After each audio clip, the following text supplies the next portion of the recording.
y'all? What's good? What's good? What's good? Let me put my little ambiance here. You guys know that we are winding down to the last few signs that we are going to be doing these readings on. And I believe we're down to all the mutables. I've already taken care of Gemini. So we are continuing with Virgo. We're going to Sag, and then we're going to end off with Pisces. And these are three deck readings. I'm going to be pulling a card or attempting to pull a card from each one of the three decks, okay? And this is for the Sagittarius season. Shout out to all of my Sagittarius. Happy birthday.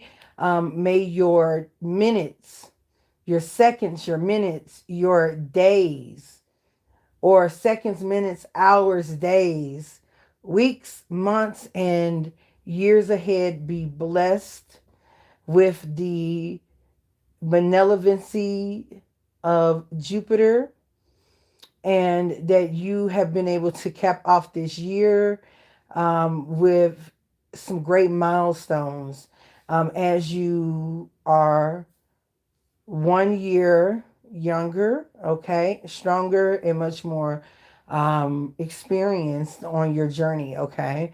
So blessings be for your year ahead, okay? Okay. Hey there, BB. What's going on, honey? Thank you for joining me. Thank you, thank you, thank you. And so, happy special birthday for Sagittarius.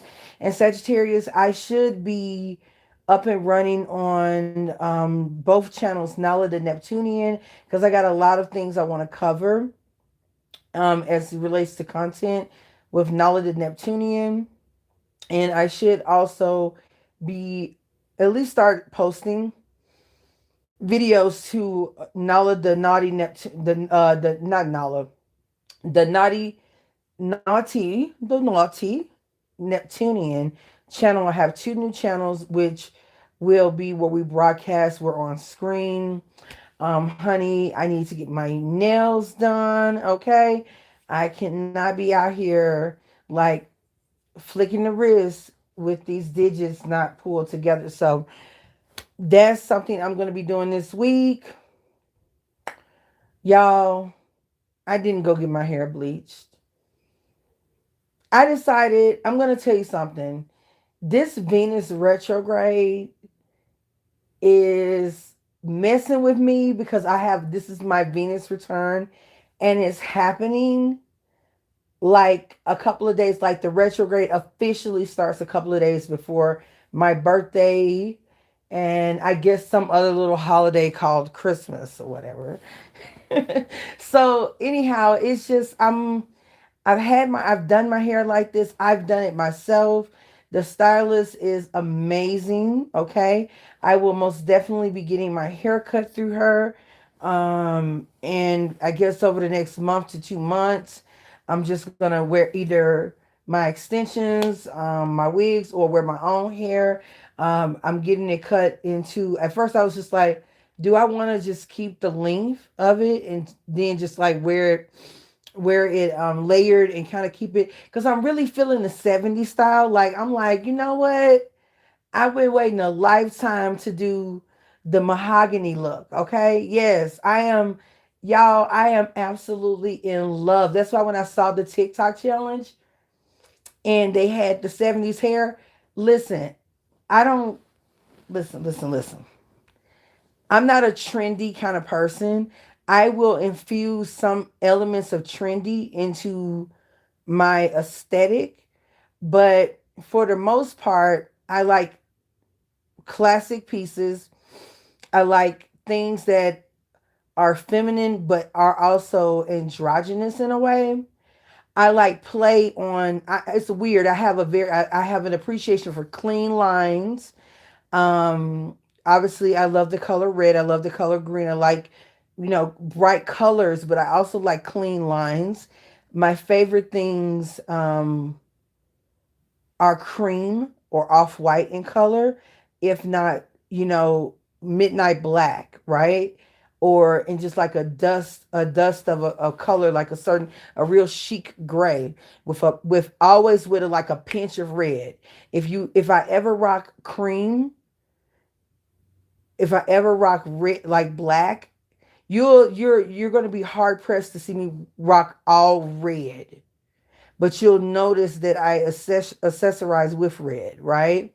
And if I do wear all red, it is, I love to play with monochromatics. I love a certain type of simplistic style, but it's always classic.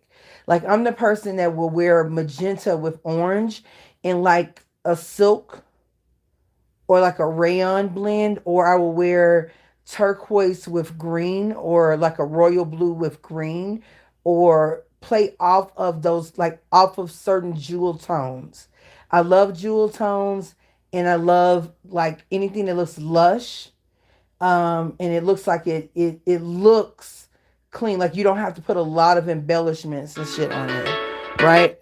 I love that kind of stuff, and so I was so excited for the wintertime, but it's like, man, I don't know. Maybe it's just Colorado or whatever, but it's not the same.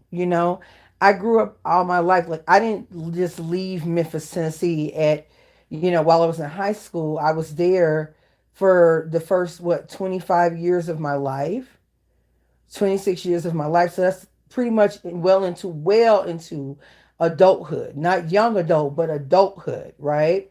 And it's been years since I've been back home, okay? But what I did like about back home, even though it's a small, large city, it's not so impoverished that you're not used to or know what wealth looks like, or nice things. As a matter of fact, you would be hard pressed to expect, just because someone lived in a hood, that they didn't have, like they didn't go to Haverty's, or they didn't go to Ethan Allen or places like that, even if it was piece by piece, honey, or even if it was like, tax season, refund season. You would be hard pressed to think that people, just because they were poor, they did not take care of their environment. Sometimes the poorer you were, the more you cleaned. You know what I'm saying? Like there was obviously a spirit at some point. Now, as of recent, I can't really say, but at some point there was a spirit of pride, of self-pride, of pride of what you have, okay? Now, there's always, for as long as I've been alive, my experience has been seeing income disparagement, despite having my mother and my grandmother and other elders, such as even older cousins, uncles and aunties, and the brothers and sisters of my grandmother and my grandfather, which I honor on my ancestor altar. um and they do not play. The women were, I want you to understand, the way, even though I'm conscious of all those beautiful things and clothes and wearing classics, not being so much trendy, but having something that it would be beautiful 100 years from now. Even if style, even if we're wearing, synthetic, recyclable, recycled materials, they already doing it now. But we're more, I guess you would say, modern space age, um, prepared to live in places where there's not as much gravity, kind of thing, right? Even if we're that ahead, you would still be able to appreciate the beauty and workmanship of a thing, or the way an outfit was laid out. It's not dated, right? So I started on this. This is that Gemini shit. I started talking about the hairstyle, and I hadn't went and got my hair done. I didn't want to rush it. Okay, I did not want to rush it. I was just like, you know what? Because this is a process. Okay, I want this to not look like, wait a minute, you gave up your natural hair to transition into this color for it to look a mess. Because if you know anything about hair color, especially the tones that I like to wear, in addition to my own natural number two color hair, in order for it to look right, it takes time. Very Capricorn like thing, right? You can't get to those type of colors and keep your hair healthy. And on top of that, knowing that you're going to apply heat to where when it's not in this natural, like unstyled way, you're going to put some heat on it, right? Olaplex for anyone who's considering bleaching their hair and you have hair to lose. Like your hair's not short to your scalp, it's like you have hair that to lose. And see, I'm getting my haircut. I decided into like a lobe, but that's what I want, but I'm kind of undecided because I'm like, might want to do the 70s thing. And I'm going to say all of this to say this. I said all of the other stuff to say this about classic styles. And then I talked about my ancestors and what I'm used to in Memphis. I'm used to seeing that even in areas where people were poor, that classic understanding of what one should have, the wealth they should have, given if things were better aligned. That spirit, even as a younger woman or as a young adult woman, all the way from childhood, was something that I observed. We could go to Fallon Homes. We could go to um, Lamar Terrace. That's where we moved from when I was little bitty girl. Okay, and we moved to North Memphis. You could be from anywhere. Um, there was, I can't think of the place that was over there by Manassas. I had people on my grandfather's side who lived in these projects over there. But all things concerned, it may look like whatever it looks like on the outside, but when you walk through the house, you smell bleach, you smell pine sol. The house was cleaned immaculately, like immaculately clean, very clean. I can't say I live like that now because these are older school women. I try my best, but it's not the same. These women, I'm telling you, they hand wash their mop. They were like like the way that you would take, like nowadays you take a mop and you just like clean it and you rinse it out, or you throw it in like those reusable ones, you put it in your wash. These ladies, I learned how to detail the cleaning of a floor from these women. When in those old movies, and they would show you women who would get down on the floor and take a hand brush, and they would have like this stuff, like this comet stuff, or like you will see sometimes borax and some other things you will see them use, or they would, some people even would clean with lye.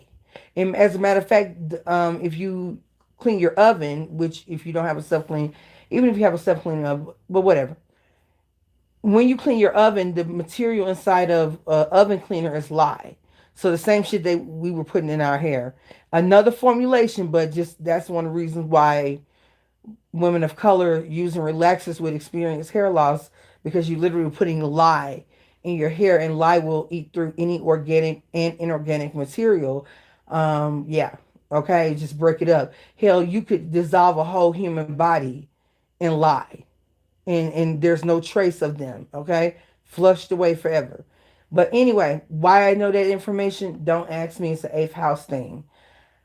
But you just would expect, there were certain things you expected in place of not having maybe some wealth, or having the wealth that you feel that you should have had, or that for some even experienced and lost.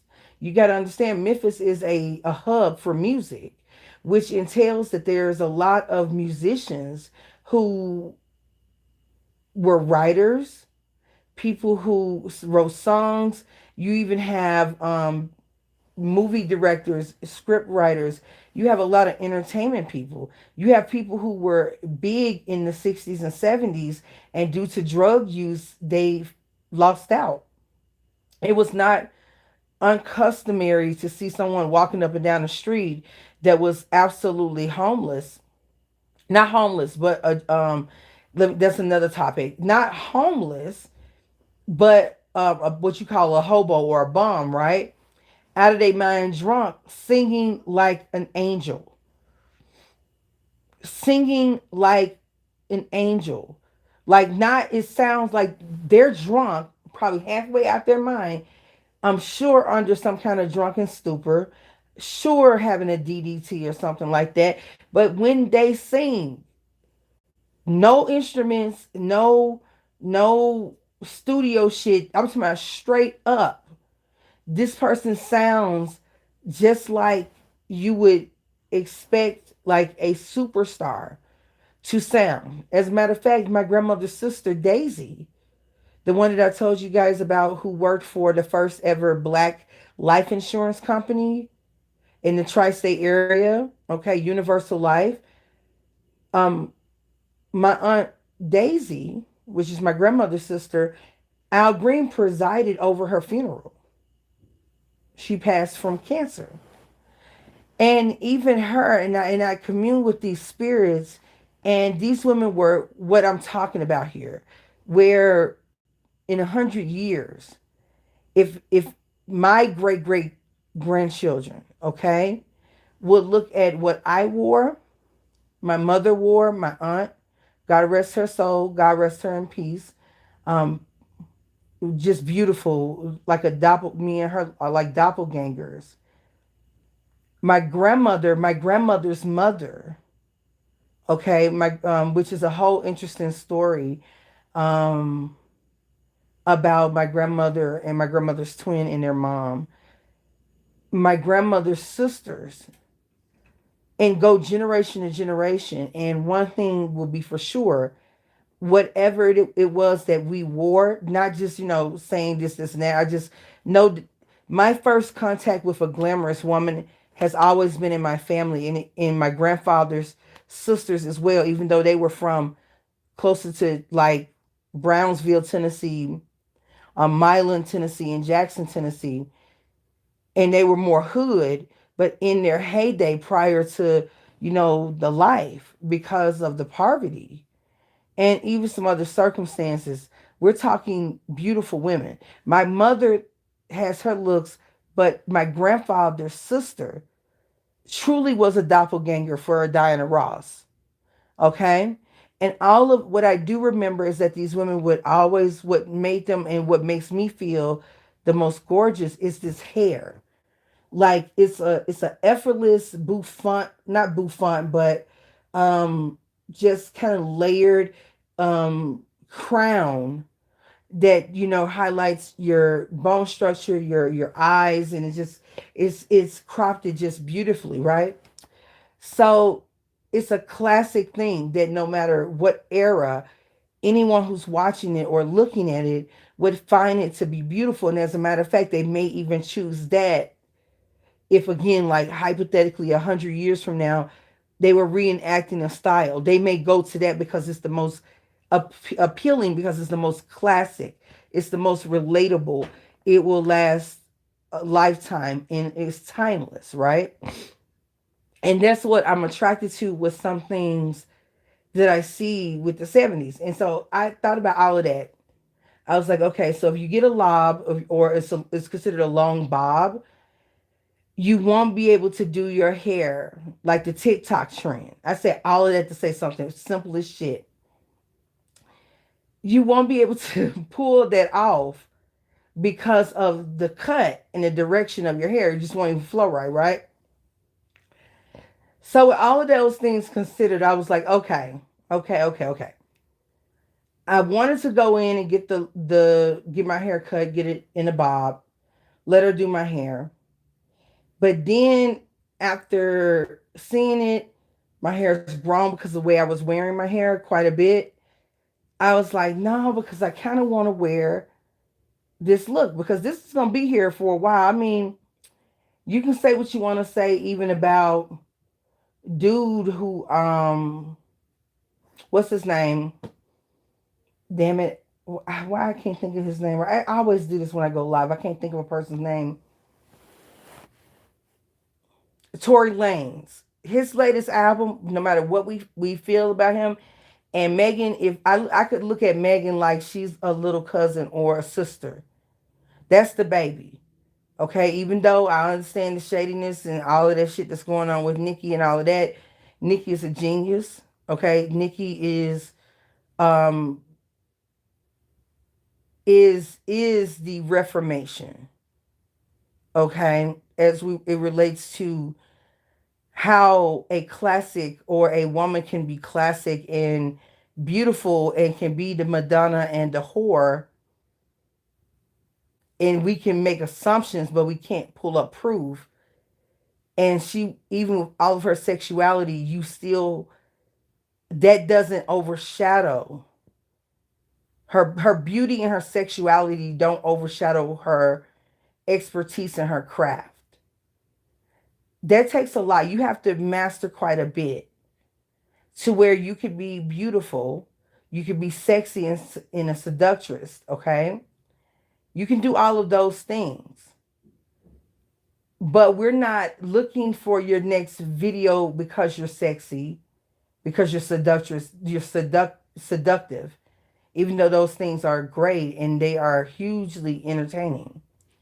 We're looking at you and we're listening to you because of what you're saying, your art, and the fact that even if something is highly suggestive sexually, there's something political being said, and there's something you can tell that is like a risk that was taken with thought.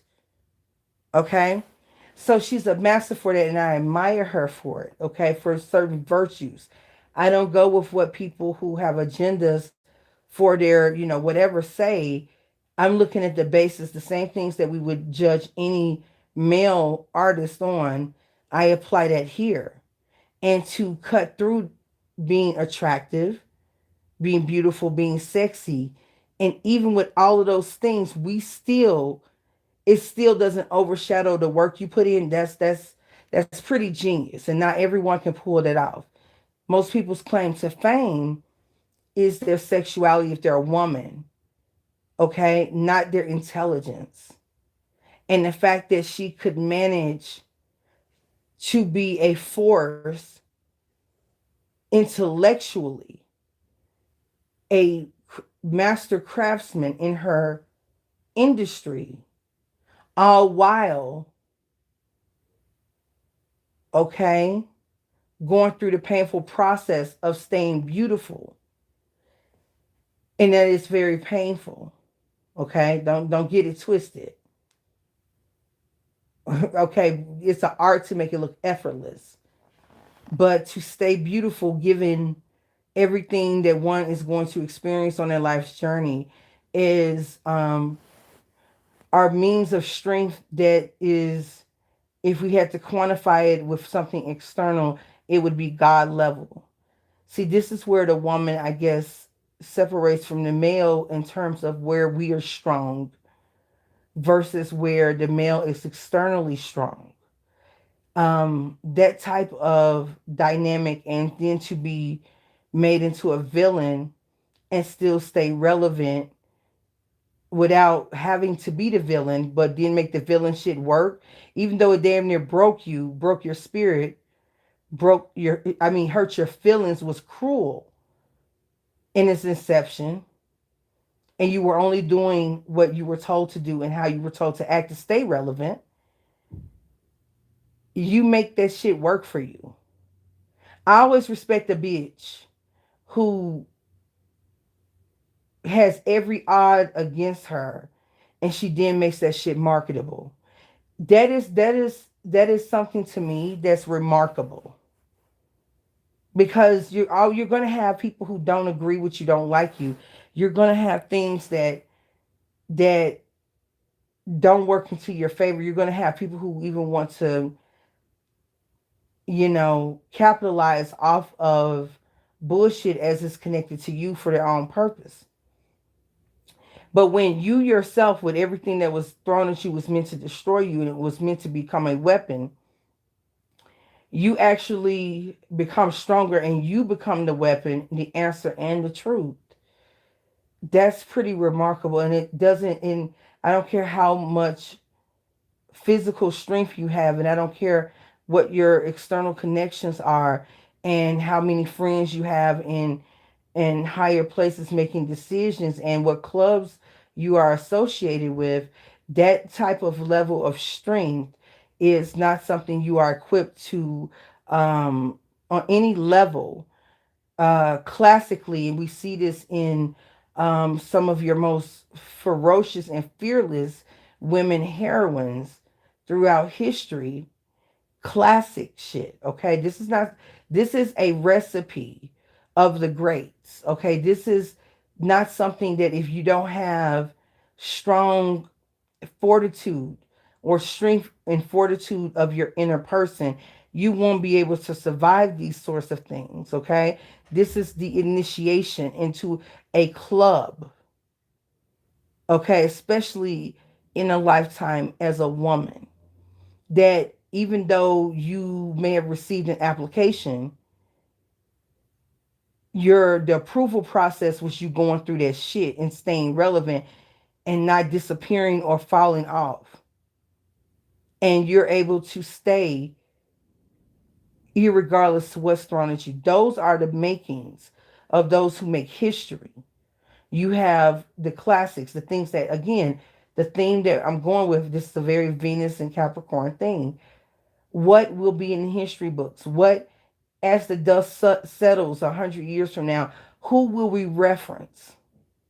Who will be able to carry a time period once we're all irrelevant? Everything we've done here is irrelevant in another time and space. And so before making your cuts or before making your changes, I guess, like me, with deciding to not get my hair colored until after the retrograde and Venus goes direct, make an assessment over the value and the quality of what you stand for, and that is unchangeable. Okay? Everything else is like an accessory. But pattern yourself, have something about you that is immovable and that it will remain a classic time and time and time and time again. That will be forever beautiful, forever young, or forever a goal. Okay?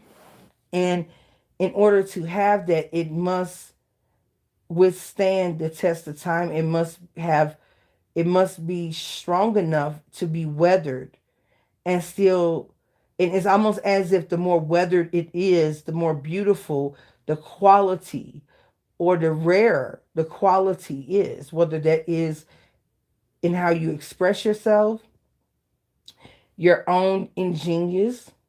This is one of the reasons I'm like, you know what? Be inspired by other people, but don't copy a person.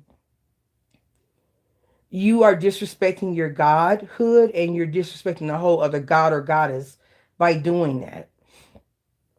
Allow the similarities to show up, but do not deprive yourself or us of your own ingenious expression by trying to create competition, because by nature of competing with someone else's greatness, you admit that they're great. You're competing against a measure that they've set. So who is the great one? The one who is being, you understand what I'm saying? The one who, like, how do you outdo someone if they're the one who carved the lane? The lane didn't exist before you, but you're going to attempt to compete with someone who carved that lane out. That's insane. Okay? And then get mad because that person continuously dominates. They should.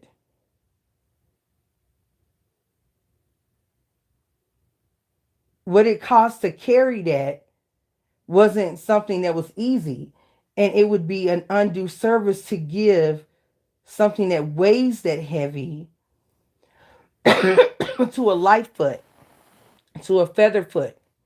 Okay? And that person wouldn't be able to add to the classic nature of what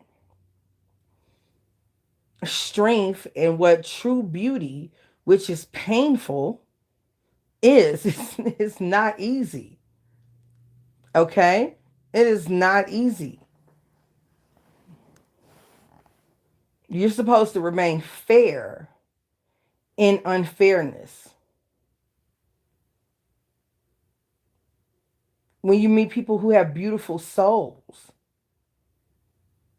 despite the environment, the world, it's a classic thing that you can link to any hero of any day, whether it be 50 years ago, 100 years ago, 1,000 years ago. There are certain characteristics of these people which are classic examples, time and time again, of certain virtues.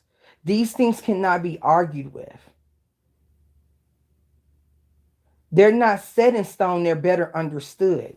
If it was set in stone, then we wouldn't be able to unpack it and understand how it operates in even in itself, how the principles and virtues evolve to meet the time that we're in. So it's not something that's set in stone and fixed and can't change, and you always have to act this way.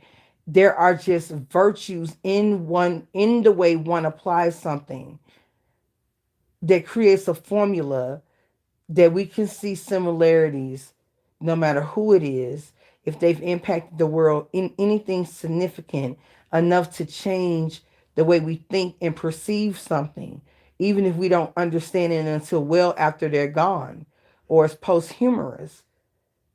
You're always going to be able to look at that and see beauty.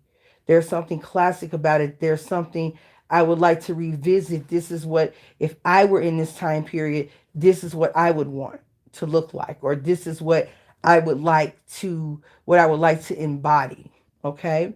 So as we go into Sagittarius season, even though this talk is so disjointed and all over the place, I started talking about my hair child and me getting excited about the 70s look and why I wanted to do it, because it was, I love that moment of the way that Diana Ross looked in the picture Mahogany. I loved her hair, and I've never gotten over the fact that I love hair to look like it's cascading down like a fountain, but like with those layers and feathers. That I've always loved that. I always thought that was super feminine. It's just, it obviously is dated, right? But now it's like in style, so I want to try it out. But anyway, I was talking about that, and then I went into why it is that I was drawn to that, and I started talking about family members and what influenced me and my style and the things I like. Okay, though I may wear colors, all of my cuts, the shape, is always going to be sharp, and it's always going to have a classic appeal to it.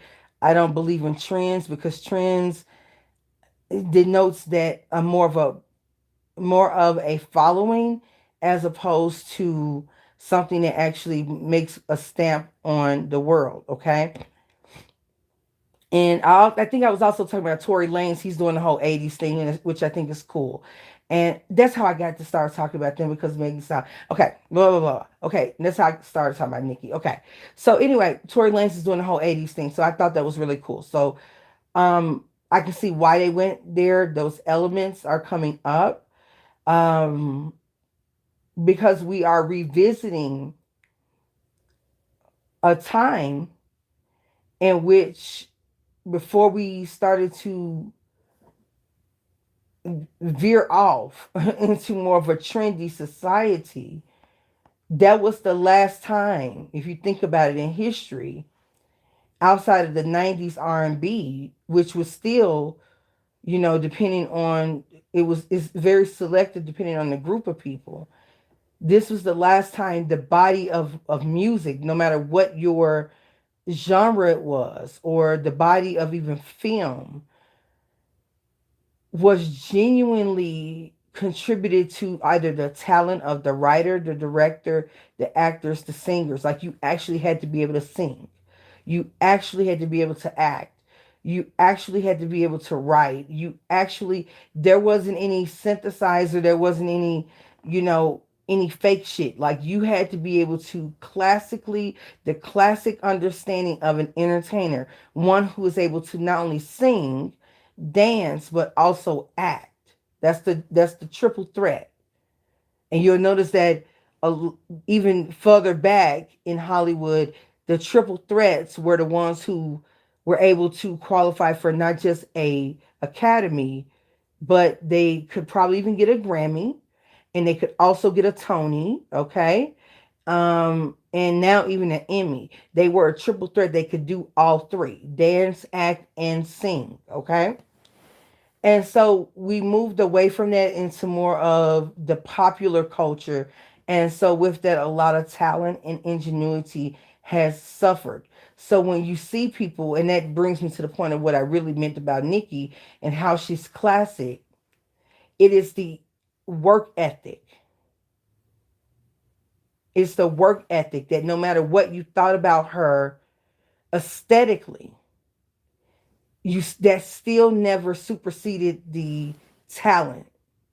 We've not seen that. Or artists like her, and there's several artists. I'm just speaking on her because she has an Aquarius rising and in Sagittarius season, okay? And also I'm starting up with Virgo next, and I think she's a Virgo moon. We haven't seen it in a long time. It used to be a time where you didn't have music videos. So you couldn't judge by the way someone looked if they were going to be talented. As a matter of fact, it was a time in which if you wanted to see the way that the artist or the musician looked, you had to go to their concert. If they weren't on television, if they hadn't, done a on television like one of the late shows, okay, you had to actually go and see them in concert. Their album covers were more artwork and not the person's features. So you weren't so saturated with how sexy they were or what their aesthetics were. You had to know how to sing. You had to know how, like before you could see whether that person you would have sex with them, fantasize about them, you fell in love with the way that they sounded first. And so this was the last era too. It makes sense why we're going back to the 70s aesthetic. It's the last era that people look like real human beings. Black women, let's be honest, have always been shapely, and we are world renowned for having big lips and big butts and wide hips, okay? All right? But even in today's world, the measurements are a gross misrepresentation of what the natural look of a woman who was more voluptuous in the area. It's also a lie to say that all women that were black were even shaped up like that too. Okay. But if you have ever had to look for that type of body shape, you know for a fact that you would find it amongst the sisters or the black community. Okay. As a matter of fact, it was commonplace to see women look like a Jordache model or look like a Brooke Shields or someone who was more slender, okay, more athletic in build. Then you would see, just the va va va boom. And you would see that, but everyone wanted to have this sort of kind of streamlined look in the 70s when it came to wearing your jeans and your jeans looking a certain kind of way and wearing close fitted tops, okay? When you look at the body types, you didn't see these outside of natural, breasts, like natural, a woman who's naturally chesty or naturally you can see that these are the natural body shapes, but no one was ashamed of having just being straight up and down. And I think that you could even look at that time period and down to the hair and makeup. These women managed to be that beautiful. If you really want to be honest about this time period, I think that was the last time period, or maybe a little bit into the 80s, of true beauty. And the last era of models was the 90s, going into the early 2000s. After that, everyone's pretty much manufactured and cosmetic surgery. Prior to that, you had to actually like naturally possess a certain look. Okay. And I'm not talking about just European beauty standards.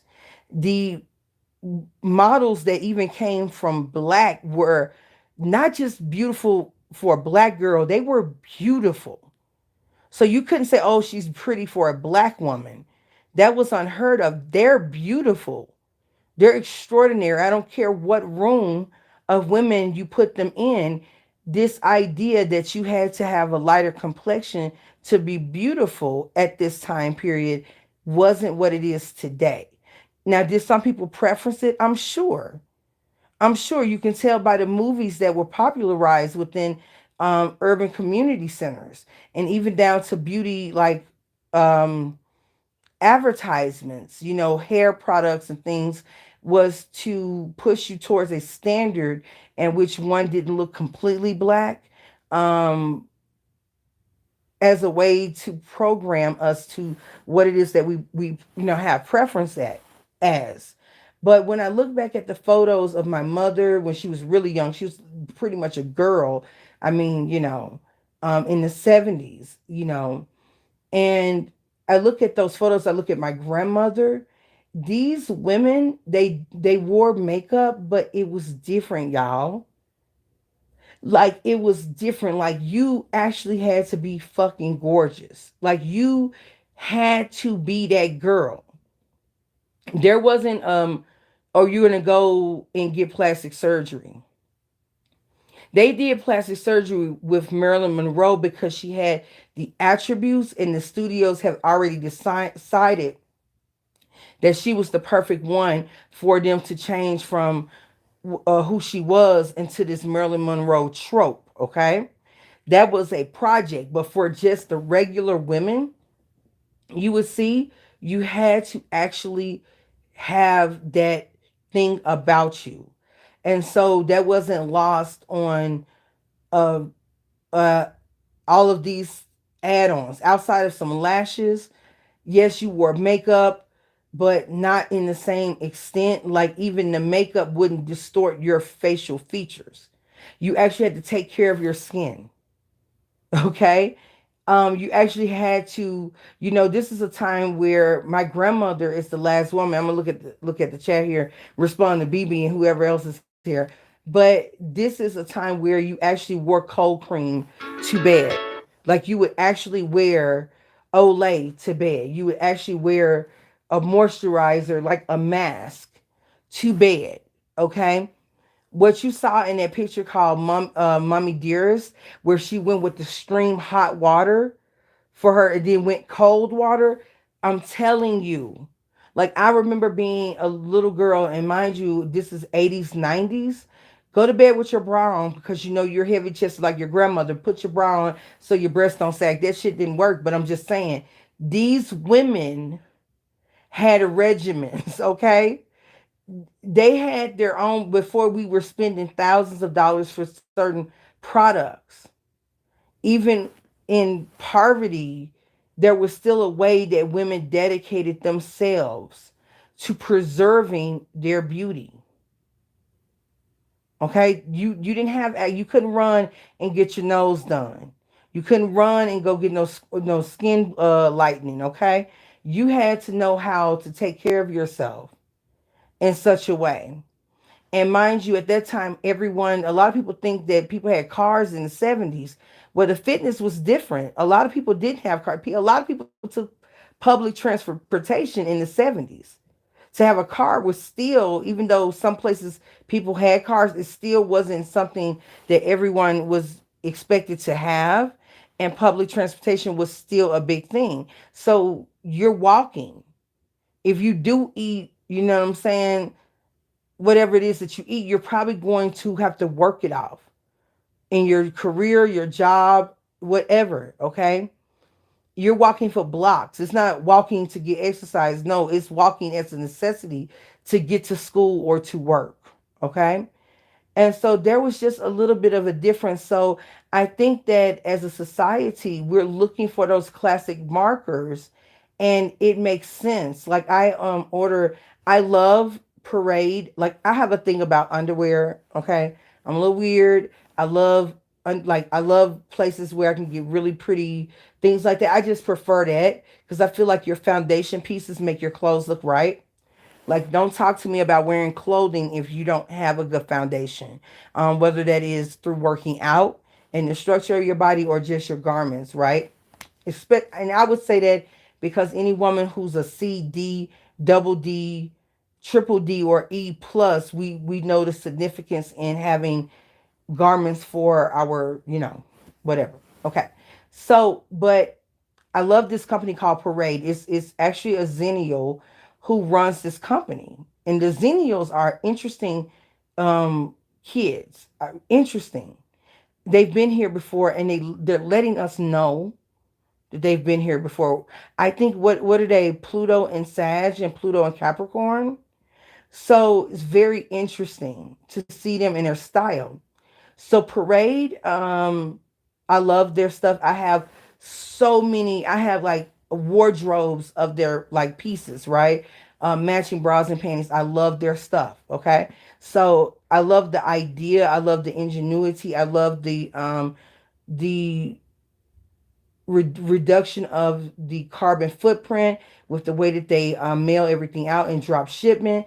I do realize that they are sourcing their work and their garments out of China, but the idea that they are doing recycled material, nylons, polyesters, and rayons for things, I really love that they actually incorporated this reduction of a carbon footprint as a business model.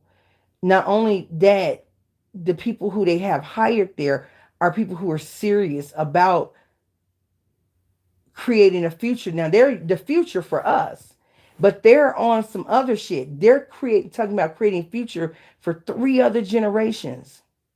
Three generations younger than them.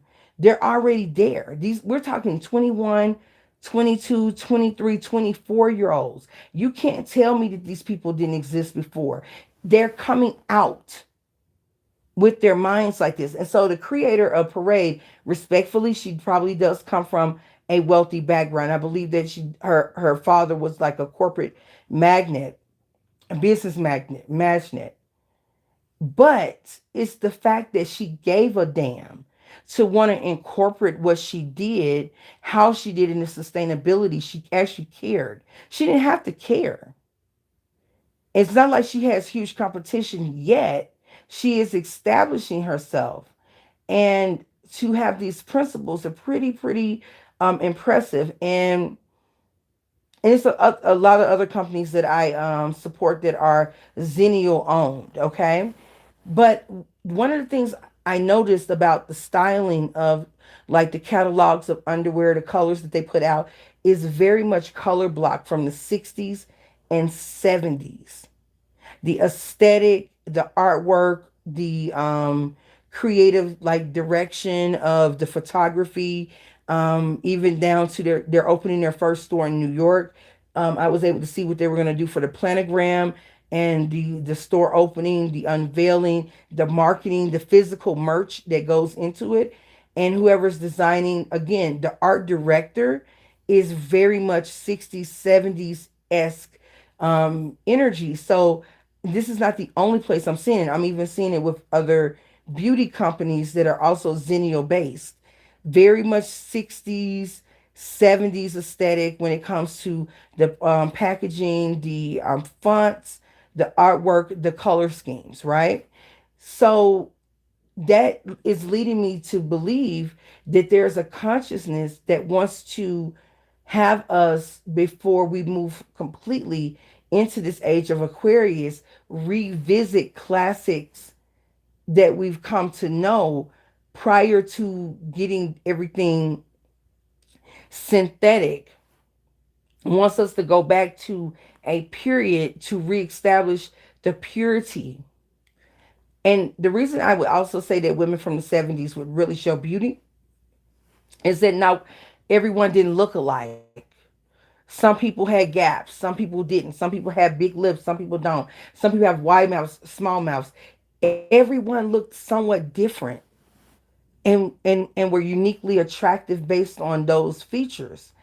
And I would even argue that if we were more free as it related to the way we thought, as we thought today, but in that time period, beauty standards would have never went to the extreme of self-hate. That would have been nipped in the bud instead of the place we've all come to, and that is seeking like these outer worldly aesthetics to take care of some valid beauty that we have on the inside that we're trying to cover up, you know? And again, these women still wore makeup. They still had eyelashes. They had lip glosses, lipsticks. Listen, they had it all. They would even go and doll up and put on, you know, even take it even further with the lower lashes. It was the integrity in your actual beauty that stayed the same and shined through and was the foundation of anything else you built off of it. So it was just really, really interesting. And so you said brownie cakes. You said I stopped watching videos when I was about 14. Oh, child, you are something else, honey. Because I've watched them for the art direction. Okay, I'm looking at something. I'm looking at the meaning behind it, child. I'm looking at something that's going on around it. I'm looking at all these other things, trying to make like I'm trying to decode in a way. Okay, shout out to Ashira, Star Goddess, with the code knowledge that she dropped. She's actually who inspired me to expand my love of words and understanding of hidden meanings and things from her perspective. And some of her older work that she did, I think a year to 2 years ago, or about a year, she's implemented over the last year, 2 years on her channel. I think it's just a Shira Star. So shout out to her for her contribution into like the spiritual community and just her knowledge base and knowledge of how to apply it. Give me one moment. I need some Wawa.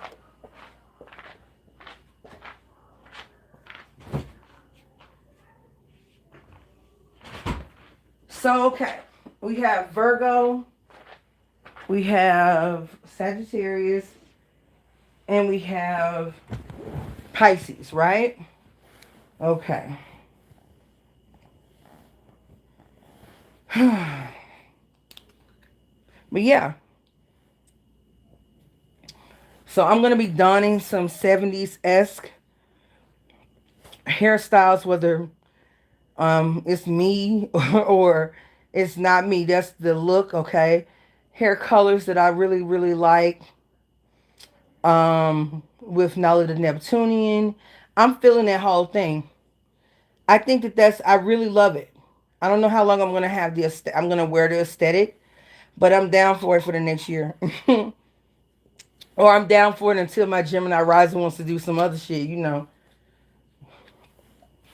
Child, that's the one thing. I remain the same, but my looks will change. I promise you they will. Honey, I will switch from one person to a corporate, like a corporate sharp suit, glasses, you know what I'm saying? Like the whole three-piece suit for a female, and I will look good and rock it. And I know I just have the art of taking things that are created for men and making them sharp and sexy for women. I just have always been able to take concepts and make them not feminine, but push the limits. And it's ultimately feminine, but it's just a different brand of feminine. But it's always going to have that, you know. It's out. It's kind of like who else does this? Who is a person who does this? Janelle Monet. Janelle Monet. She's who I would think of. Who kind of has that ability to kind of make something that would normally be masculine look really pretty and look really feminine, even though apparently she's like, you know, she has kind of androgynous way about herself. But in order to do it, you kind of have to know what you're doing. You got to have style. You got to have style. You cannot be frumpy trying to pull that kind of shit off, because we won't know what's really going on here. We won't be able to tell what's really happening right now, you know, when you do that. So anyway, All right, so let's get into this. Let's get into this. All right. Virgo. So I babbled for like an hour, I think. I think I spoke for like an hour. And I'm going to spend the least amount of time as I can on these readings that don't require, all of that from me. So let me get into it. All right. This is going to be for your sun, moon, rising. And guys, this is Sagittarius season. This is the last series of readings I will be posting going forward on this channel. Please defer to my channel, Nala the Neptunian, and also the Naughty Neptunian, which will be the hub of all of our pre-recorded videos as it relates to tarot readings for different categories. And we will go live, have more structured kind of content on Nala the Neptunian. And I will leave this channel for kind of our free based talks. I'll also be free, kind of free form talking on Nala the Neptunian as well. But most likely after we have covered the pieces that we have on the agenda for the day, or the series that we're doing. A lot of the series that I started here over the last year, I will be re-implementing, such as reading certain texts. I may do those things pre-recorded and post those to the Nala the Neptunian page, such as the Africans who wrote the Bible. I will be doing a lot of those projects or reestablishing them over this Venus retrograde period on Nala the Neptunian. So this is going to be a really cool holiday season to reestablish myself on both channels. And then we'll meet back here for our talks or anything that I have kind of on my head that I want to, that doesn't have necessarily need any structure or anything to complete. Okay. So let's get into this Virgo. Oh, hey. Hey, sweetheart. It's cold out there, ain't it? It did. What did they do? A whole hawk came and came down, didn't it? I mean, it went from normal to unnormal. Jesus. Okay. Virgo, for the Sagittarius season, let's get you your first card. And again, guys, this is for your sun, moon, rising. You can take this reading to the end of this year, or even we can look at this reading. Oh, you had a card jump out. So y'all wanted to talk right now. Ooh, you got the sun card. You can take this even to what your new year is going to look like. But please rest assured that I will be on the new channel doing the readings, okay? We will do a year-end New Year's reading, okay? Pre-New Year's reading, okay? On the new channel, so that's still coming. Okay, I know I'm running a little late, but it'll be right on time. Virgo, you got the sun card that came out for me out of that first deck. Y'all was wasting no time. Damn. And then you pull from the third deck without me. I'm taking it too. I'm taking the card. I mean, I'm not even shuffling. I didn't even shuffle the other card. Just moved it out the way, and a card jumped out of the middle. And I said, okay. Virgo's like, bitch, you've been talking for like 3 hours. We need our reading now.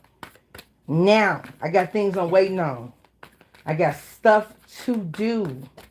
Okay? I got other things to worry about. I'm just going to add this to the monumental list of things I'm already worried about. Okay? And I'm going to tell you right now, there's not a lot to worry about. You're already prepared for these things that are coming up. Okay? If anything, you want to maintain your flexibility. All right? I can tell you in a pre-reading before we get into your 3-card reading. Okay? Give me one card for Virgo during Sagittarius season and be ready to take off.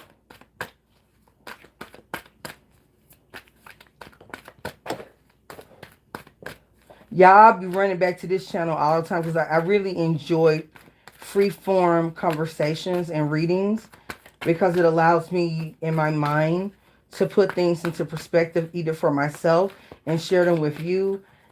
I look at when I'm talking to you as I'm talking to myself, okay? So when I go and do overtures, trust me, I entertain myself the same way. And Virgo, you decided that you wanted 4 cards. I'm taking all 4 cards because if anyone's sure of themselves, it's going to be a Virgo, okay? Until some other facts are then released. Okay, that's no shade, all right?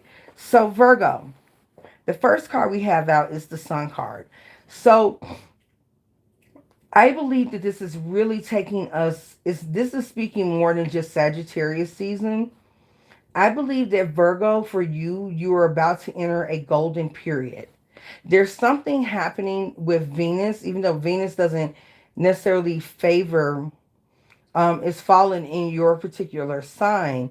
You are the sign that could really construct beauty and its value. And since we were talking about the 70s period, if you think about it, Virgo, the essence of Virgo is very much in alignment in Sagittarius too, when you talk about the style of the 70s and then the early 80s. You see some of those kind of, well, when you get into the 80s, you see a lot of Gemini androgynous looks, punk rock, that's more Gemini. But Virgo is really something I can stylize as like the big, ombre shades and the luxness in all of the clothing when stuff was actually real silk and real cotton, okay? And the natural beauty that was only enhanced by makeup, not like covered up, right? I think of that time period as being very Virgo like, okay? So that's just off the top of the dome. I haven't gave that much thought, but as I'm doing your reading, I feel that this kind of encompasses some changes in which you are going back to some classics, and that is what actually is bridging you to your golden age. You're coming into a golden age. Okay? Where you will be actually harvesting or pulling from your harvest several times, not just in Sagittarius season, which is square your energy. If you have Virgo natally, sun, moon, or rising, the sun and Mercury, and eventually it will be Mars here, but the sun and Mercury and South Node here in Sagittarius actually squares your energy. However, I believe that this has given you a chance to look over your life and see what has been weighing you down. Certain types of maybe belief systems that you had, not because you just wanted to have them, but because it was necessary for you to. You are not changing because, again, as much of the fact that you are mutable, you still are one who appreciates classics, because it is only that which repeats itself can we truly take a measure of something's greatness. We need a model from what we're measuring from, okay?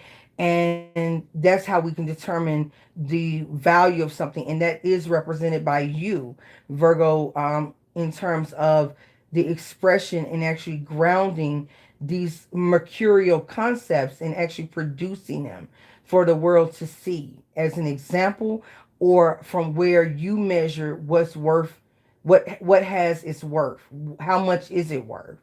Okay, so you're entering into this golden period. Okay, now the sixth house is normally ascribed to Virgo as the sixth zodiac sign, starting from Aries all the way over, okay, to the sixth house, which is you. That's your area and energy. Next year, 2022 is a number 6 year, okay? Now, Virgo, even though the sign of Venus is fallen in your sign, you still represent, and it's really mythology as to what that means. It doesn't mean that Virgos are not beautiful. Quite frankly, their beauty is timeless. It's quite eye-catching, The mercurial nature that you see is very natural, okay? Even if they're not being very natural, they somehow come through that way. It's not so natural that you don't see refinement. No, it's not wild the way that you would see wild beauty in the exaltation of Pisces or even Taurus, which is still beauty, but sometimes its beauty can be from its wildness. With Virgo, you actually pay attention to Virgo is what gives us the ability to pay attention to the refined Libras aesthetic, because we have an eye for the value that would then be produced or intellectualized via Libra, where we could actually think and see it and calculate and say, oh, that's why it's beautiful. Virgo is the one who says, oh, this is real and this is fake. Okay. The real the real Louis Vuitton has this kind of weight to it. The stitches look this way. Okay. The leather patina, like the patina on the leather, should do this. Okay. Clearly this is a knockoff because it doesn't have the basic materials that is going to require to have a well crafted handbag that Louis Vuitton is known for. That would be the receipts would lie with Virgo. Okay. And so in bringing forth this beauty, you find that you really have a reappreciation of yourself in this season. You're challenged to. Everywhere that you put yourself down, you receive an immediate karmic response, Virgo, sun, moon, or rising, from the universe. Because how can this season work for you if you're miscalculating your worth, either from your actions, your beliefs, your behaviors, your expectations, or lack thereof? Okay? You're being prepared, and the reason for these changes is that we have the sun. You could be dealing with a Leo, or this would be extremely pertinent if you have Leo energies, okay? Sun, moon, or rising in your chart. But you're preparing for a golden year, or a golden period. So it's more than just a year. The year, especially with Venus going into Capricorn, which trines your energy 120 degrees. So it's a favorable position when, especially as Venus starts to retrograde, okay? And you start readdressing the things in your life that you appreciate and that bring structure, the Capricorn energy that's training you. This is a period of time in which you start to refortify the things that you love about yourself, the classics that will last the test of time. All of the fluff, all of the fake, all of the stuff that is imbalanced will challenge you in such a way that you will be forced to remove it from your life in order to make this golden sun like energy pop. You're asked to show up because with your energy, you give value to what society, your community, your family, and even you going forward, unconscious about it or conscious, will come to know what is real, what is of truth and value, and what stands the test of time. You will be willing to even not embarrass yourself, but you would even be willing to retort previous things that you said in favor of purity.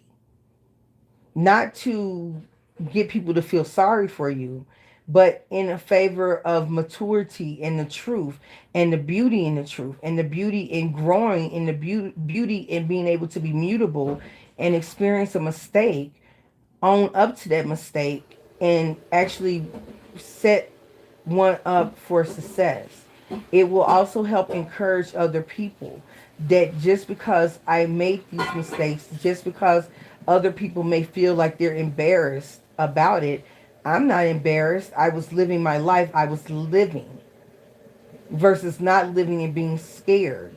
I actually was living, and now I have more conviction than error than I have error. You know, you have more conviction in the thing than you have error, because you're completing and you're reforming your errors. Just because you see your errors and you speak to them doesn't mean that you are an error.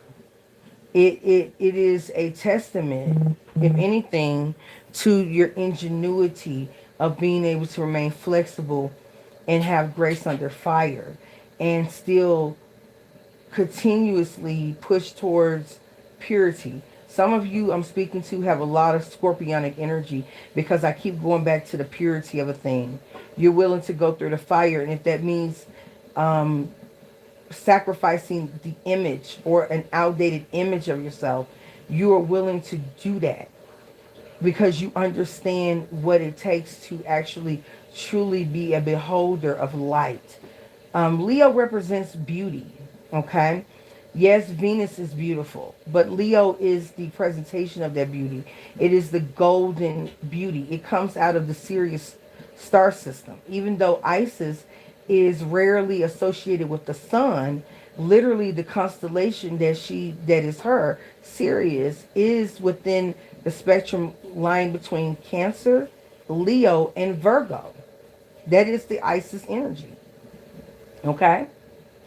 So even though she's a lot of times associated, and we're going to talk about these gods associations on Nala the Neptunian.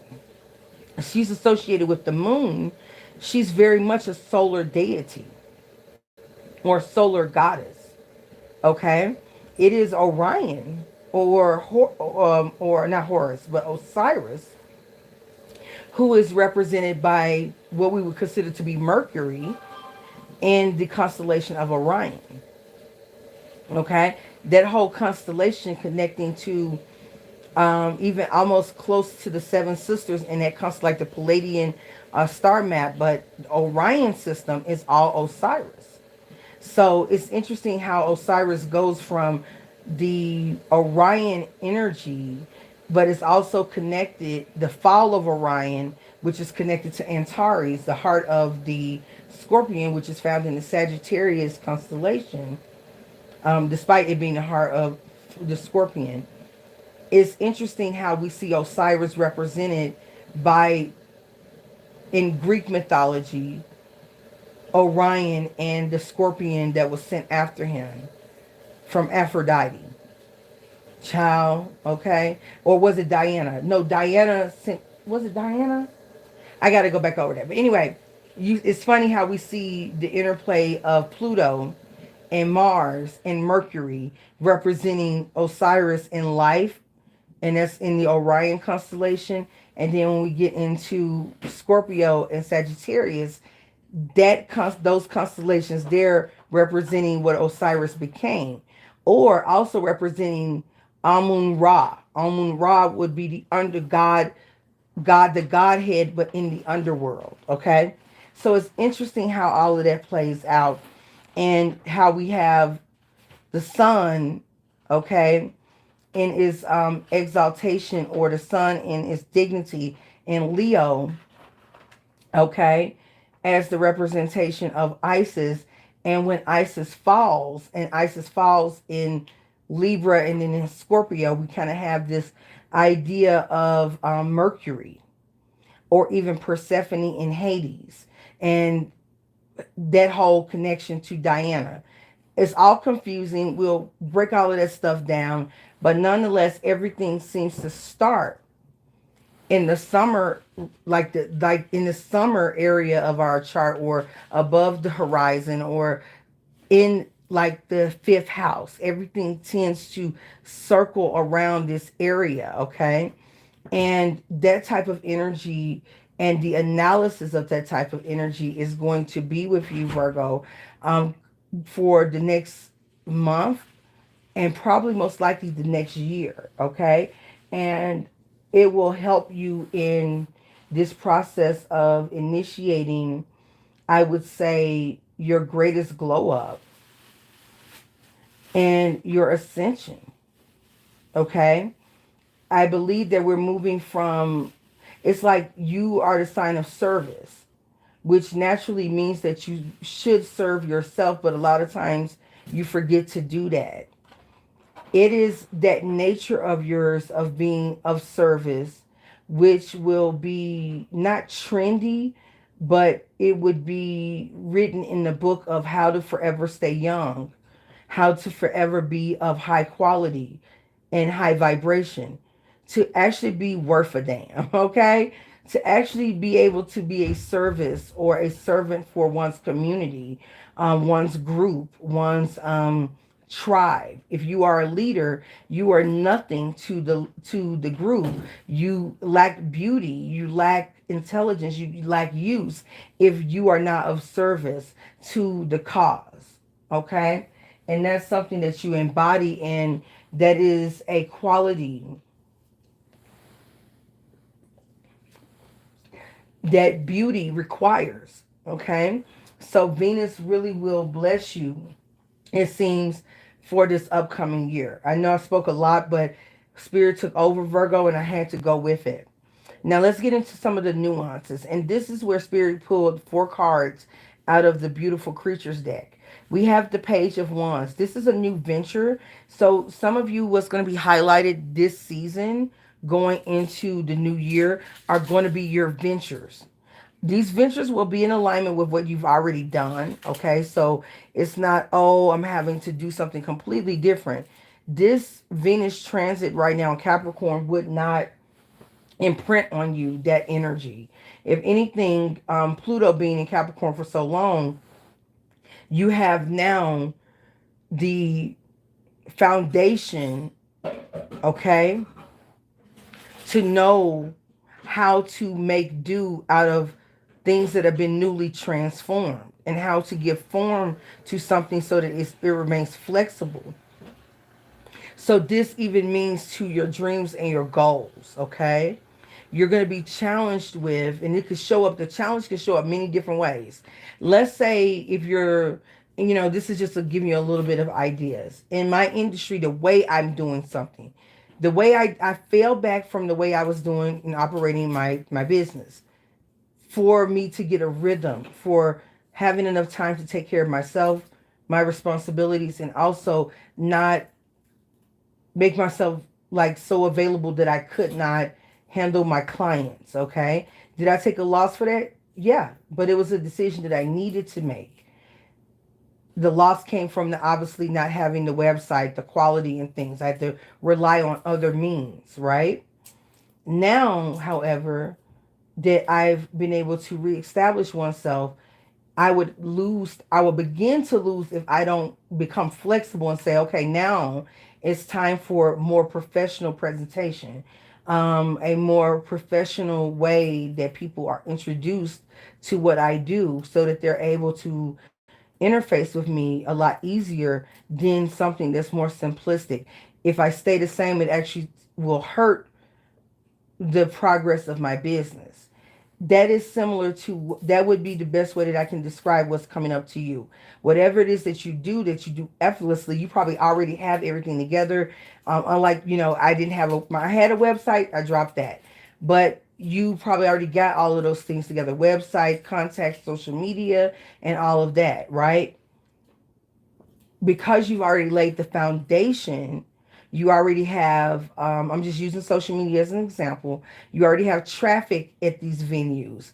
You can now capitalize off of what you've been able to build for yourself and start to expand the services that you offer, the perspectives that you speak on, the way people can connect with you, the way you connect with other people, and also capitalizing, you're being led to capitalize on things that you normally did not charge for.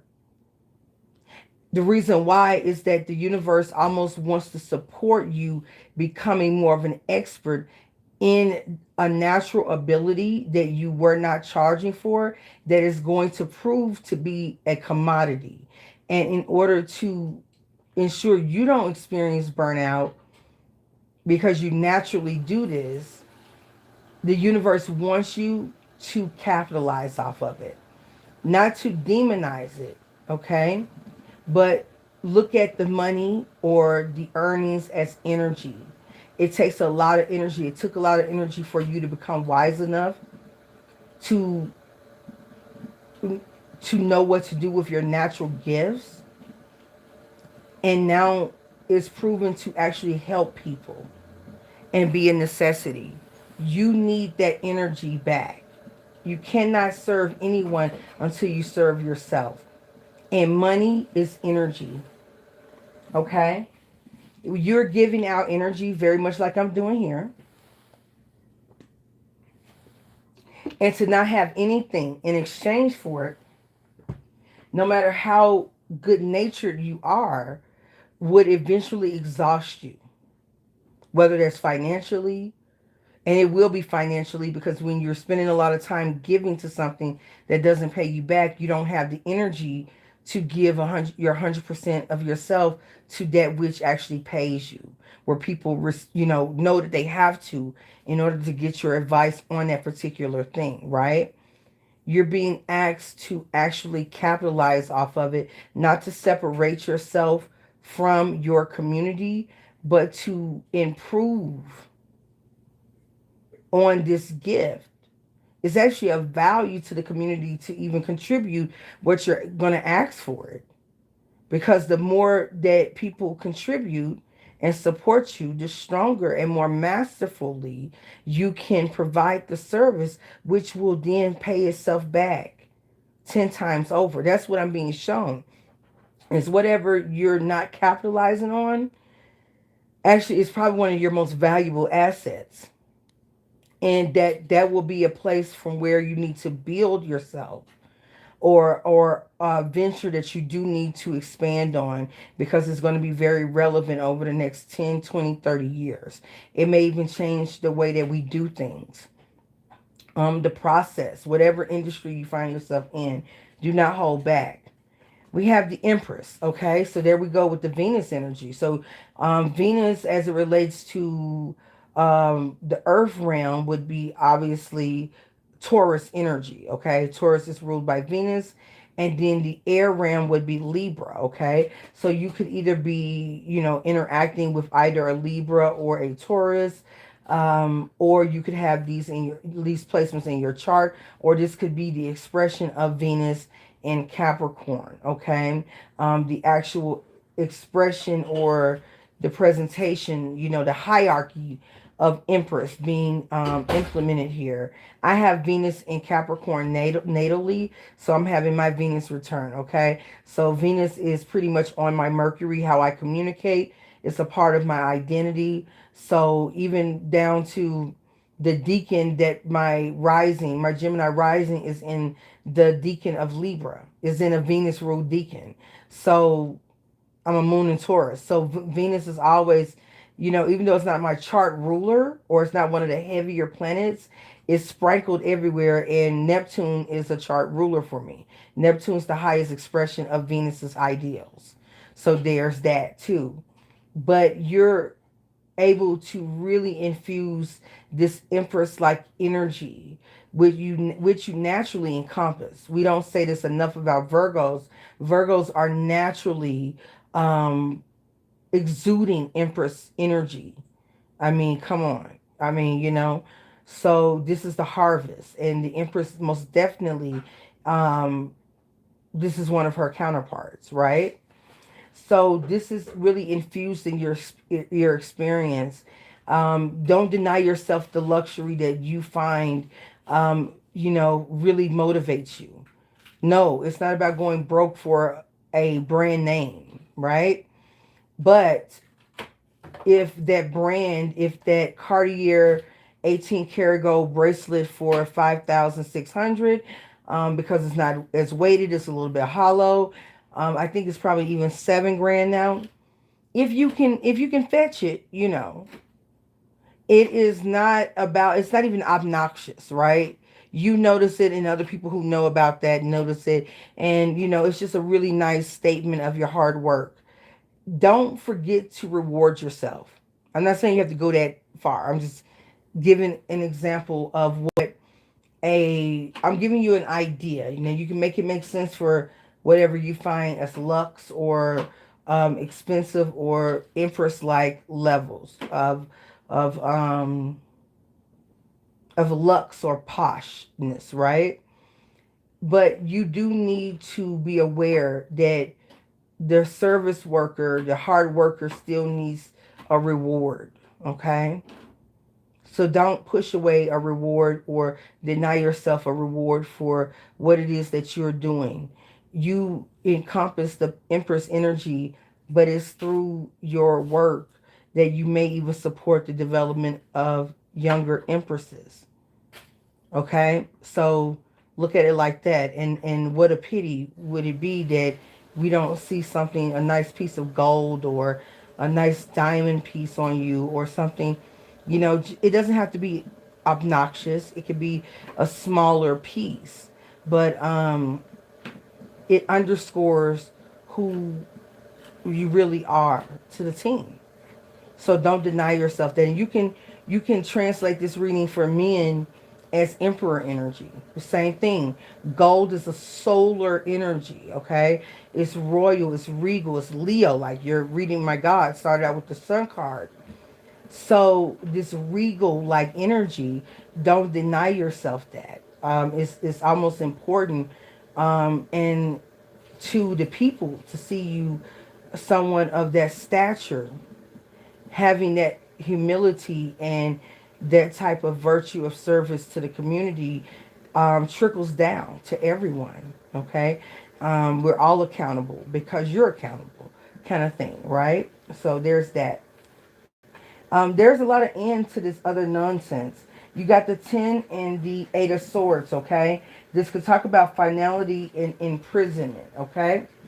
There's a warning here, and it's like, and the warning is not for you. The warning is,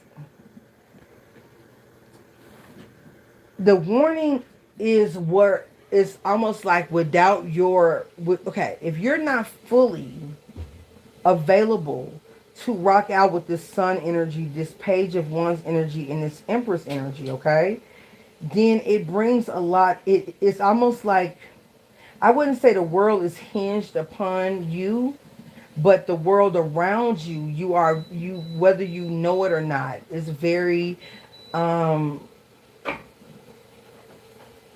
dependent in a way on you being in your very best form. You falling off will most certainly be the end of an era, or it would most certainly be the delay of an era, or the delay of the beginning of an era that we see here with the 8 of Swords. And when I see the 8 of Swords, you know what came to me? Arrested development. Arrested development. The development of the next stage of our community, our awareness. And we all have Virgo in our chart.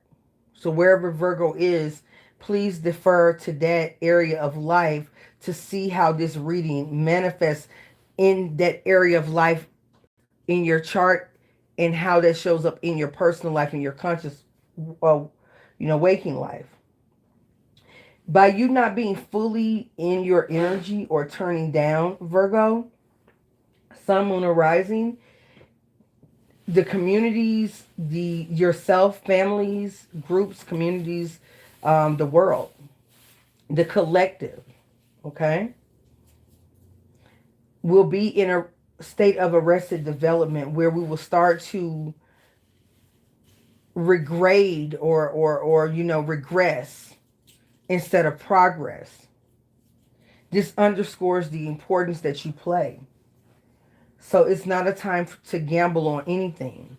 It is a time to go with what you know and to definitely review. Now, a warning, the warning that would be here is that for my Virgos who are not living in your truth or are living La Vida Loca, there's some things once they're ended, they can't be, brought back. Maybe in spirit, maybe in a replica, but not the thing, okay? Some things that you put a finality to actually will cause lack. Like, it's almost like this. Be careful what you put an end to in efforts to get yourself free. Because you may actually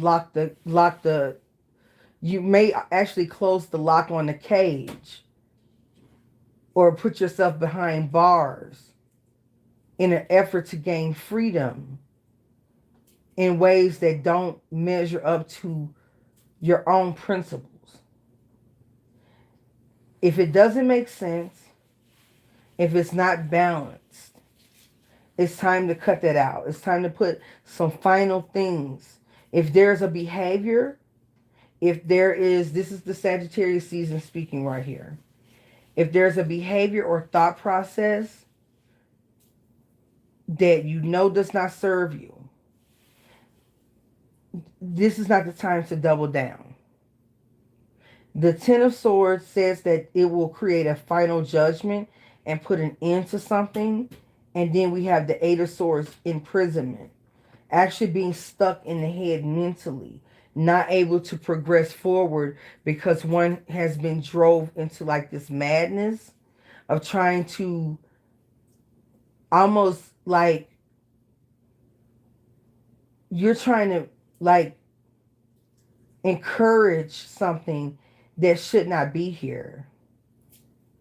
Please check yourself. Don't this is so intimate.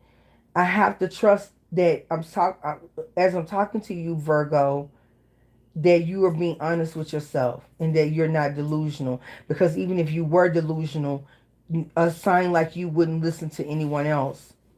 You would still listen to yourself. So if I'm speaking to any part of a Virgo who may be experiencing doing something that's uncharted, but if you know that you're not balanced, this is that warning. This is that confirmation. It's time to clean that shit up. Okay? Because for what will be lost, it won't be worth it. Okay? The last card that we got was the observation of the Two of Pentacles. And this is from the Thoth deck. And this is the quintessential balance. Okay? It is the yin and yang. And I was about to say that if whatever it was that, like, it's time for you to observe infinity. This particular card in the Thoth deck, change, that nothing's new under the sun, and we know that. But it's time for you to continue the process of the infinite progression, okay? And the answer to this all is, number one, knowing your value. Number two, expanding that value into new territories that excite you and exalt you. Number three, knowing your royalty and having things that are not excessive, but that classically embody the rewards and the like an accoutrement of royalty. Because everyone knows that a person who is a true royal is one who is in service to the kingdom that they rule. Okay? It's a public servant. And changing from the trappings of going with these Ten of Swords, these endings, and these mental traps. So now the Two of Coins here tells me for you to remain balanced with the masculine and feminine and the duplicit nature of the masculine and feminine, to balance both areas. And it also says it's time for you to release that which doesn't serve you, not because of how old it is, but if it's not in balance, if it does not actually take you, if it actually is regressing you, you don't need it, okay? Two of this also says someone's juggling. So when you got a lot of stuff on your plate that you have to juggle at all, period, okay? I'm going to get one more card for you, Virgo. But when you have a lot of stuff that you're juggling, you don't have time for a bunch of nonsense. You don't have time for a bunch of additions and new things that can't be counted on. If they're new because they are an add-on to something that you've already established. Not something, a whole new situation that does not represent who you are and what you've built yourself to be. Okay? So in this, remain balanced and cut out the other things. Address the issues emotionally, mentally, spiritually, physically. Okay, for some of you. Address those things so that you can then continue to morph in your many different forms according to the plan of the start of your golden era, and you don't regress or regress that moment or delay that moment any further due to being out of balance. Let me give you one more card. Give me one more card for Virgo for Sagittarius season.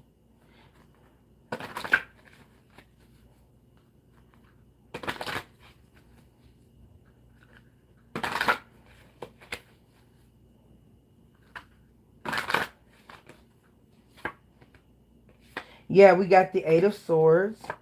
We got the two. Okay, Eight of Swords is interference. The Two of Swords is peace. We have the Six of Pentacles, success. And mind you, the cards mean a little bit different with the Thoth deck from the traditional Rider-Waite-Smith. We have the Three of Discs, which is works, okay? It's literally laid out the Hanged Man, okay. All right, okay, and then the Hierophant. Okay, okay. Bottom of the deck, we have the Star card. So by January, the last 2 weeks, so January the 22nd, 23rd, from now until that time period, according to Spirit, is what this is covering, okay? Right now, you may be experiencing some interference, okay? That will come. Eight of Swords came out twice. Eight of Swords came out in the Beautiful Creatures deck, and it also came out again in the Thoth deck for you, Virgo, okay? So it's time to cut out the interference, the white noise in the back of the head, all of that nonsense, and start to change your dial on the radio to a clear channel. Okay? A clear channel. Okay? In order for you to experience peace with the Two of Swords, this means coming to the Four of Swords normally talks about a truce, but this is a form of peace. This is almost accepting two different ways of thinking. If those two different ways of thinking are not the same, accepting it and understanding that they may even have to interact with one another in a way, but understanding that they're both valid in this way. Whatever creates peace. If it's not something that's going to have peace attached to it, if it looks drama, if it looks messy, get away from it, okay? Two of Swords could also be someone who can't make a decision. If it's messy, child, if the shit is messy, go on, let it go. I know we like some mess, though. I know we do. All of us are a little toxic. We're going to talk about that, too, on our new channel. So I'm going to be doing some readings that highlight or have like a skit in which we are being toxic, but obviously, coming out of that, working out of that toxicity and becoming a lot more balanced, okay? So we truly are healing together in a way. So make sure you subscribe to that channel, or those channels. And also follow me at Nala the Neptunian on Instagram. I believe I'm Nala the Neptunian on Facebook, and also at beyfortunate on Instagram. So anyway, you got the Six of Pentacles, which denotes success. So by you moving to get this messiness out your life and understand what is in black and white, what is doable, what makes it the easiest to meet all of your goals, okay, and is the least messy, you run into success here, okay? That success then allows for you with the Three of Pentacles to get things in order, in working order, okay? In sharp working order, okay? The Hanged Man talks about a new perspective in your case, okay? It is speaking of a new perspective. It also is registering where you were out of sorts. Having the intellectual understanding and reasoning and rationale to truly accept, okay, I was out of balance.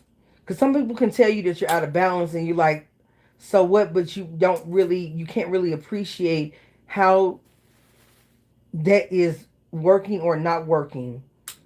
Like how that's working with or working against you. You can't really appreciate it. Here with this Hanged Man, you will. You will understand explicitly how certain beliefs you've outgrown and they're not relevant and they cannot provide you the next phase of development. They're not appropriate. They need to mature as well. And then this will bring you to the Hierophant, where you actually help implement new traditions, okay? New understanding. And you also realign yourself, your words, your wisdom, with that of those we respect in places of authority. Okay, again, a person who is a hierophant or a religious leader or a cardinal or a person who is a clergyman, a councilman, a politician, a judge, a magistrate, you know, a congressman, a senator, a governor, all of these people, even teachers, the superintendent, the school superintendents, are still public servants. That's what a lot of people tend to forget. These are still positions that are under the scope of public service. Okay, all the way up to the king and queen. We've gotten sidetracked to believe that these are royal positions are to be served. Excuse you, why would anyone want to just serve you on the recognizance that you are royalty? They would serve you that way because you, in your service to them, they are protected, they are wealthy, they're happy. So it is an honor to serve someone who does so much for not just one person, but us all, you know? And so that's what separates things. So this is you reestablishing yourself as a person who can be relied upon, or establishing yourself, not reestablishing. For majority of you, it is now establishing yourself because you're preparing yourself for a higher level of existence in your field, in your community, and in your world. We were getting that with the earlier reads, and the Thoth deck just really underscored that for you, Virgo. Okay, so Virgo, that's your reading. Okay, I'm gonna be back. Give me an hour. I promise I'll be back tonight, y'all. I promise, because this is we're on Sunday. I got stuff to do. I got content to put up, child. I got things to do. All right, and I need to start with these new readings and start downloading them. Little by little, we'll be filling both channels up. So I will be back, okay? But I really feel like I want to cut this video off because the whole video was me having a Mercury moment and really talking about Virgo-like themes. So whether I was channeling, it was all unconscious to me, okay? But whatever the hell I was talking about, okay? Because I don't even remember right now, was very much Virgo, okay? I've decided that it was, and I hope that you're able to appreciate it. This is your girl, Nala-Ife. I will be back for Sagittarius. You will get your own reading. And Pisces, most likely, in the same fashion, you will get your own reading, okay? And this will be a special reading for you, Sage. So I'm not tired, okay? I will be right back. And that way you'll have your birthday moniker for you to look at right now. And then a year from now, 2 years from now, to see and check on your girl's work. See how accurate it is. You're probably going to feel it right now. Virgo already know I'm telling the truth about their life right now. So, you know, just join the congregation. All right. Over to the ministries of the Naughty Neptunian. Again, both channels are here on YouTube. And make sure you check us out at the Nala the Neptunian on Instagram. All right. I'll talk to y'all here soon. BB, I'll holler at you, baby girl. And I'll see you guys for Sagittarius in a couple of hours. Okay. Peace.